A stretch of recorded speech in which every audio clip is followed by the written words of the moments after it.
আসসালামু আলাইকুম। এখন শুনবেন সংবাদ শিরোনাম। আক্রমণ পাল্টা আক্রমণে মধ্যপ্রাচ্যে যুদ্ধাবস্থা। ইরানের ড্রোন হামলায় সৌদি আরামকো তেল শোধনাগার বন্ধ। তেহরানের নাতাঞ্জ পারমাণবিক কেন্দ্রে বোমা ফেলেছে যৌথ বাহিনী। খামেনি হত্যা আন্তর্জাতিক আইনের লঙ্ঘন, পররাষ্ট্র মন্ত্রণালয়ের বিবৃতি। কুয়েত বাহরাইনে বাংলাদেশি নিহতের ঘটনায় উদ্বেগ, চরম আতঙ্কে প্রবাসীরা। বিরোধী দল থেকে ডেপুটি স্পিকারের জন্য নাম চেয়েছে সরকারি দল। প্রধানমন্ত্রীর সাথে বৈঠক শেষে জানালেন সালাউদ্দিন আহমদ। উদ্বোধনী অধিবেশনে ভাষণ দেবেন রাষ্ট্রপতি। ঢাকার গণপরিবহন আধুনিকায়নে বিশেষজ্ঞ মত নিলেন প্রধানমন্ত্রী তারেক রহমান। ইমাম মুয়াজ্জিন সহ ৫,০০০ ধর্মীয় গুরু পাচ্ছেন সম্মানী ভাতা। সিরাজগঞ্জে বিএনপির দুপক্ষের সংঘর্ষে নিহত ২। মুন্সিগঞ্জে বাজারের টেন্ডার নিয়ে নিজেদের মধ্যে সংঘাত। আমদানি রফতানির নিষেধাজ্ঞা তুলে নিতে বাণিজ্য মন্ত্রীর সাথে ভারতীয় হাই কমিশনারের বৈঠক। জনগণ কেন্দ্রিক সহযোগিতা বাড়াতে চায় দিল্লি। এতক্ষণ শুনছিলেন সংবাদ শিরোনাম, এবার বিস্তারিত। তাই ইসরায়েল, যুক্তরাষ্ট্র ও তার ৬ মিত্রদেশকে দাঁত ভাঙা জবাব দিয়ে যাচ্ছে ইরান। অপারেশন ফতেহ খাইবারের তৃতীয় দিনে ২০০-রও বেশি মিসাইল ছুড়েছে আইআরজিসি। হামলায় ক্ষতিগ্রস্ত হয়েছে সৌদি আরামকোর সবচেয়ে বড় জ্বালানি পরিশোধনাগার। কুয়েত ৩টি মার্কিন F-15 ফাইটার জেট বিধ্বস্ত হলেও যুক্তরাষ্ট্রের দাবি ভুলক্রমে নিজেদের ছোড়া ক্ষেপণাস্ত্রে ভূপাতিত হয়েছে সেগুলো। পাশাপাশি মধ্যপ্রাচ্যের বিভিন্ন দেশে থাকা মার্কিন ঘাঁটি লক্ষ্য করেও অব্যাহত রয়েছে হামলা। চলছে আরামকোর সবচেয়ে বড় জ্বালানি পরিশোধনাগার রাস তানুরা। সোমবার বিশ্বের অন্যতম প্রধান এই শোধনাগারে হামলা চালায় ইরান। আছড়ে পড়ে একের পর এক ড্রোন। বিস্ফোরণের পর আগুন দ্রুত ছড়িয়ে পড়ে রিফাইনারির বিভিন্ন স্থানে। দৈনিক ৬৫ লাখ ব্যারেল তেল উৎপাদিত হয় এই শোধনাগারে। বিশ্বের মোট জ্বালানির ৭% সরবরাহ করা হয় রাস তানুরা থেকে। এর কিছুক্ষণ পরই কাতারের শিল্পনগরী রাস লাফানের জ্বালানি স্থাপনা লক্ষ্য করে ড্রোন হামলা চালায় আইআরজিসি। ২টি ড্রোন আঘাত হানে স্থাপনায়। এছাড়াও হরমুজ প্রণালীতে ওমান উপকূলের কাছে একটি ট্যাঙ্কারে হামলা চালিয়েছে তেহরান।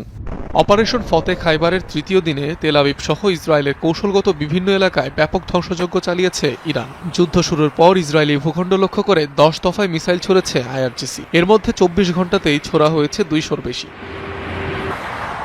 হাইফা, জেরুজালেম সহ বিভিন্ন এলাকায় দেখা মিলছে এমন ধ্বংসযজ্ঞের।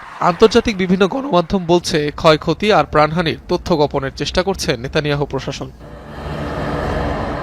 মধ্যপ্রাচ্যে এখন পর্যন্ত সবচেয়ে বেশিবার সংযুক্ত আরব আমিরাতে হামলা চালিয়েছে ইরান। ছুড়েছে ১৫০ শতাধিক মিসাইল আর ২ শতাধিক ড্রোন। মধ্যপ্রাচ্যে ইসরায়েলের অন্যতম ঘনিষ্ঠ এই মিত্র সবার আগে আব্রাহাম অ্যাকর্ডসে স্বাক্ষর করে। অন্যদিকে ইউএইর আল দাফরা এয়ারবেজে রয়েছে মার্কিন F-35 যুদ্ধবিমান, যা ইরানের বিরুদ্ধে হামলায় ব্যবহার হয়েছে।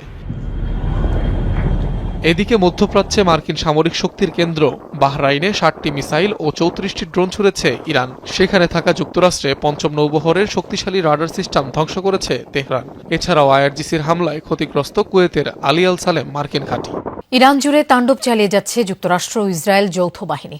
মুহুর্মুহু বিস্ফোরণে কাঁপছে রাজধানী তেহরান। অভিযানের টার্গেট রাষ্ট্রীয় টেলিভিশন, পুলিশ স্টেশন সহ বহু সামরিক স্থাপনা। হামলার শিকার আবাসিক এলাকা, এমনকি হাসপাতালও। রাজধানীর নীলুফার স্কয়ারে চালানো হামলায় নিহত হয়েছে ২০ জনের বেশি। যৌথ অভিযানে এখন পর্যন্ত ৫৫০ ইরানের মৃত্যু হয়েছে বলে জানিয়েছে আন্তর্জাতিক সংস্থা রেড ক্রিসেন্ট। ইরানের সামরিক স্থাপনা লক্ষ্য করে চলছে একের পর এক বিস্ফোরণ। মুহুর্মুহু হামলা আর তীব্র শব্দে কেঁপে উঠছে চারপাশ। রোববার রাতে তেহরানের পূর্বাঞ্চলে চলে ধ্বংসযজ্ঞ। এর আগে সন্ধ্যায় ইরানের রাষ্ট্রীয় টেলিভিশনের কার্যালয় লক্ষ্য করে চালানো হয় ব্যাপক হামলা। ক্ষতিগ্রস্ত হয় ভবনের কিছু অংশ। আকস্মিক বিস্ফোরণে বন্ধ হয়ে যায় IRIB-র সম্প্রচার। টার্গেট করা হয় রাজধানীর আবাসিক এলাকাও। বিমান হামলার টার্গেট হয় গান্ধী হাসপাতাল, যেখানে ছিল অনেক নবজাতক শিশুও। হামলার পর হুড়োহুড়ি করে রোগীদের সরিয়ে নেয় তাদের স্বজন ও স্বাস্থ্যকর্মীরা। হাসপাতালেও হয় ব্যাপক ক্ষয়ক্ষতির। রাতভর হামলা চলে তেহরান ও এর আশেপাশের এলাকায়। এছাড়াও আক্রমণ চালানো হয় ইরানের একাধিক ব্যালিস্টিক ক্ষেপণাস্ত্র ও নৌঘাঁটি লক্ষ্য করে। নৌবাহিনীর সদর দফতর ও একাধিক যুদ্ধজাহাজ ধ্বংসের দাবি ওয়াশিংটনের।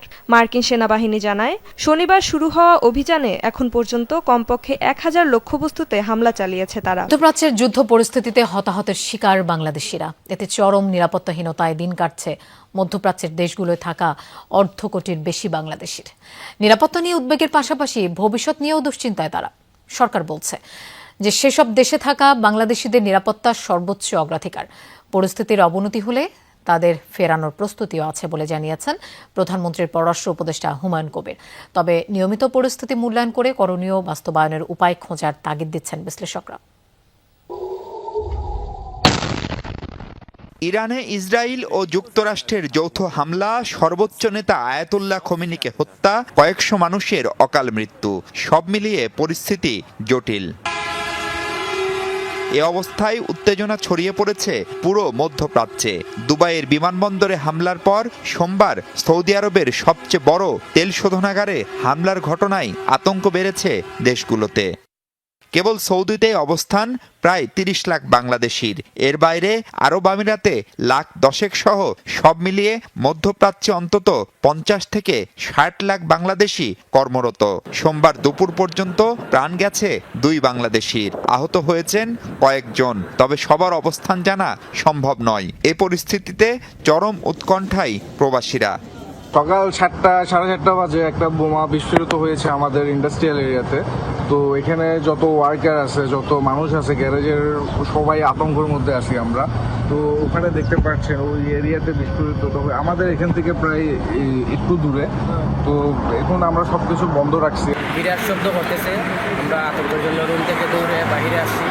পরিস্থিতি খুব ভয়াবহ দেখতেছি। একটা যুদ্ধ অবস্থা এবং অলরেডি বিভিন্ন জায়গায় অ্যাটাক হয়েছে।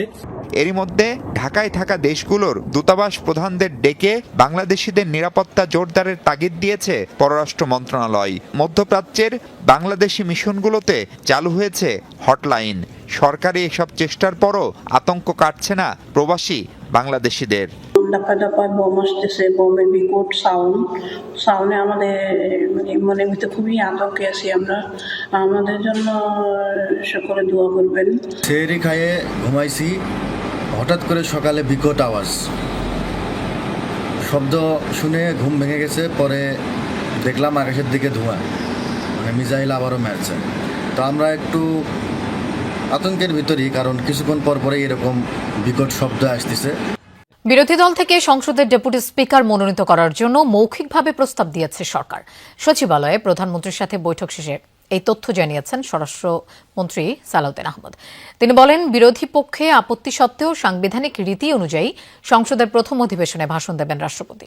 সংবিধান সংস্কার পরিষদ বিতর্কে স্বরাষ্ট্রমন্ত্রী বলেন, সংবিধানে নেই এমন কিছু করবে না সরকার। জুলাই সনদ বাস্তবায়নকে কেন্দ্র করে অনুষ্ঠিত গণভোটে বিপুল ব্যবধানে হাঁ ভোট জয়ী হওয়ায় দেশের রাজনৈতিক ও সাংবিধানিক কাঠামোয় বড় ধরনের পরিবর্তনের পথ খুলেছে। এবার সেই পরিবর্তনের অংশ হিসেবে সংসদের ডেপুটি স্পিকার হতে যাচ্ছেন বিরোধী দল থেকে। সচিবালয়ে প্রধানমন্ত্রীর সাথে বৈঠক শেষে স্বরাষ্ট্রমন্ত্রী সাংবাদিকদের জানান, এরই মধ্যে প্রধান বিরোধী দল জামায়াত ইসলামীকে ডেপুটি স্পিকারের নাম ঠিক করতে বলা হয়েছে।